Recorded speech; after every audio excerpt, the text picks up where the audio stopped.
the Battle of Red Mountain and the rise and fall of the Tribunal.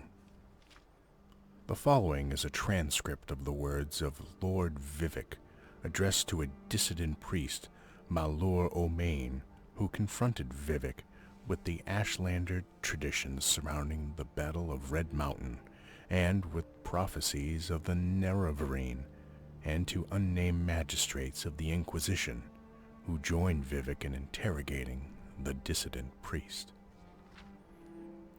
Who can clearly recall the events of the distant past? But you have asked me to tell you in my own words the events surrounding the Battle of Red Mountain, the birth of the Tribunal, and the prophecies of a Nerevar reborn. Here is what I can tell you.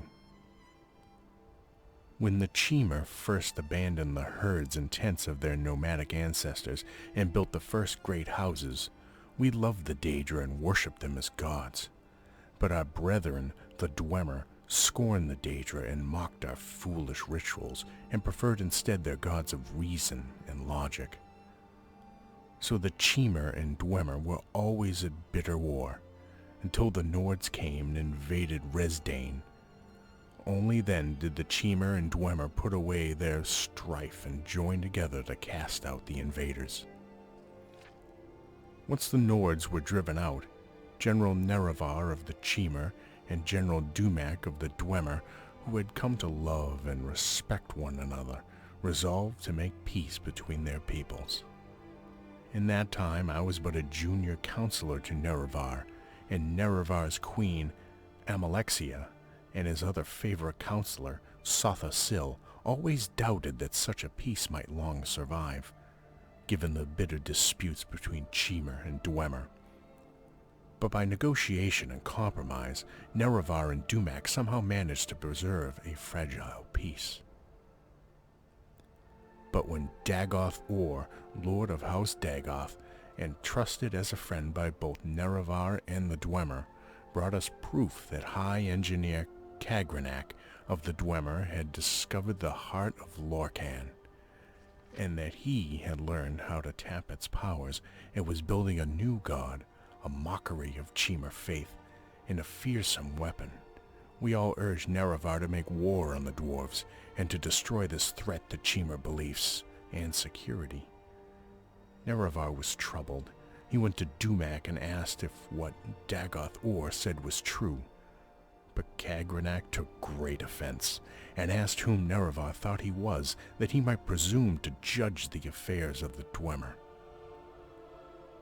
Nerevar was further troubled and made pilgrimage to Holomanyan, the sacred temple of Azura, and Azura confirmed that all that Dagoth Or said was indeed true, and that the creation of a new god of the Dwemer should be prevented at all costs. When Nerevar came back and told us what the goddess had said, we felt our judgments confirmed, and again counseled him to war, chiding Nerevar for his naive trust and friendship, and reminding Nerevar of his duty to protect the faith and security of the Dwemer against the impiety and dangerous ambitions of the Dwemer. Then Nerevar went back to Vardenfell one last time, hoping that negotiations and compromise might once again preserve the peace. But this time the friends Nerevar and Dumac quarreled bitterly, and as a result, the Dwemer and Dwemer went to war. The Dwemer were well defended by their fortress at Red Mountain, but Nerevar's cunning drew most of Dumac's armies out into the field and pinned them there, while Nerevar, Dagoth Or, and a small group of companions could make their way into the Heart Chamber by secret means. There, Nerevar the Dwemer king met Dumac the Dwarf king, and they both collapsed from grievous wounds and draining magics. With Dumac fallen and threatened by Dagoth Or and others, Kagrenac turned his tools upon the heart, and Nerevar said he saw Kagrenac and all his Dwemer companions at once disappear from the world. In that instant, Dwemer everywhere disappeared without a trace. But Kagrenac's tools remained, and Dagoth Or seized them, and he carried them to Nerevar, saying, That fool Kagrenac has destroyed his own people with these things. We should destroy them right away, lest they fall into the wrong hands." But Nerevar was resolved to confer with his queen and his generals, who had foreseen that this war would come, and whose counsel he would not ignore again. "I will ask the tribunal what we shall do with them, for they have had wisdom in the past that I had not. Stay here, loyal Dagoth-Ur, until I return." So Nerevar told Dagoth-Ur to protect the tools and the heart chamber until he returned. Then Nerevar was carried to us where we waited on the slopes of Red Mountain, and he told us all that had transpired on the Red Mountain. What Nerevar had said was that the Dwemer had used special tools to turn their people into immortals, and that the heart of Lorkhan held wondrous powers. Only later did we hear from others present that Dagoth-Ur had thought the Dwemer destroyed, not made immortal, and no one knows for sure what really happened there. After hearing Nerevar, we gave our counsel as he requested, proposing, "We should preserve these tools in trust for the welfare of the Chimer people. And who knows, perhaps the Dwemer are not gone forever, but merely transported to some distant realm, from which they may someday return to threaten our security once again. Therefore, we need to keep these tools, to study them and their principles, so that we may be safe in future generations." And though Nerevar voiced his grave misgivings, he was willing to be ruled by our council, under one condition, that we all together should swear a solemn oath upon Azura that the tools would never be used in the profane manner that the Dwemer had intended. We all readily agreed, and swore solemn oaths at Nerevar's dictation. So then we went with Nerevar back into Red Mountain, and met with Dagoth-Ur. Dagoth-Ur refused to deliver the tools to us, saying that they were dangerous and we could not touch them. Dagoth-Ur seemed to be irrational, insisting that only he could be trusted with the tools. And then we guessed that he had somehow been affected by his handling of the tools, but now I feel sure that he had privately learned the powers of the tools, and had, in some confused way, decided he must have them for himself. Then Nerevar and our guard resorted to force to secure the tools. Somehow Dagoth-Ur and his retainers escaped, but we gained the tools and delivered them to Sotha-Sil for study and safekeeping. For some years we kept the oaths we swore to Azura with Nerevar, but during that time, in secret, Sotha-Sil must have studied the tools and divined their mysteries. And at last he came to us with a vision of a new world of peace, with justice and honor for nobles, and health and prosperity for the commoners, with the tribunal as immortal patrons and guides. And dedicating ourselves to this vision of a better world, we made a pilgrimage to Red Mountain, and transformed ourselves with the power of Kagrenac's tools.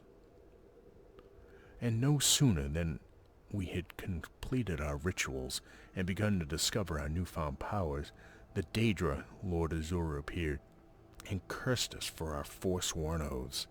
By her powers of prophecy, she assured us that her champion, Nerevar, true to his oath, would return to punish us for our perfidy, and to make sure such profane knowledge might never again be used to mock and defy the will of the gods.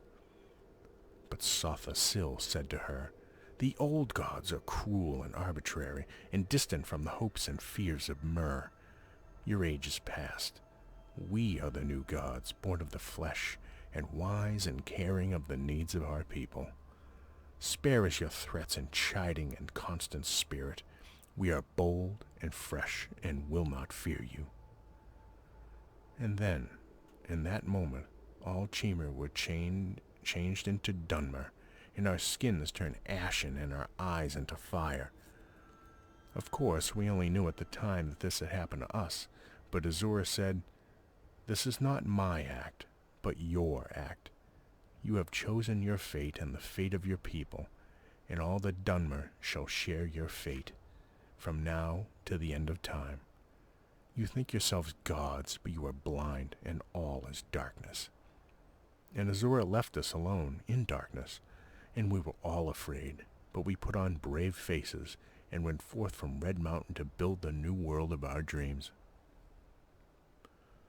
And the new world we shaped was glorious and generous, and the worship of the Dwemer fervent and grateful.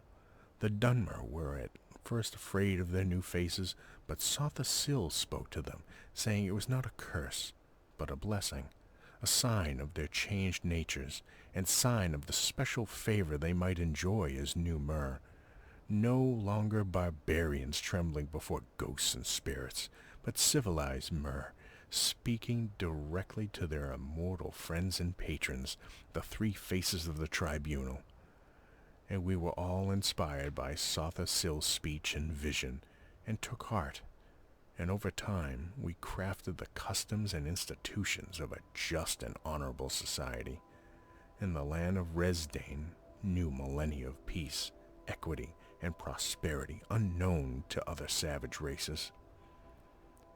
But beneath Red Mountain, Dagoth-Ur had survived, and even as the light of our bold new world shined ever more brightly, beneath Red Mountain the darkness gathered, a darkness that was close kin to the bright light that Sotha Sil coaxed from the heart of Lorkhan with the tools of Kagrenac.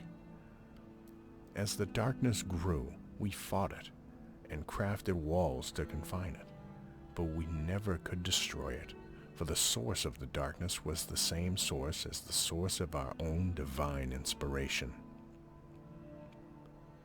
And in these latter days of Morrowind, reduced to a subjugated province of the Western Empire, as the glory of the Empire fades and the dark tide rises from Red Mountain, we are reminded of Azura and her promised champion's return. We have waited, blind and in darkness, mere shadows, drained of our ardent vision, in shame of our folly, in fear of our judgment, and in hope of our deliverance. We do not know if the Outlander claiming to fulfill the prophecies of the Nerevarine is our old companion Nerevar reborn, or a pawn of the Emperor, or a cat's paw of Azura, or some simple twist of fate. But we insist you adhere to temple doctrine and conform to the strictures dividing the hieroglypha from the apocrypha, and that you do not speak that which must not be spoken openly. Act as a dutiful priest should, in accordance with your vows of obedience to the canons and archcanons, and all will be forgiven. Defy me, and you will know what it is to stand against a god. Vivek.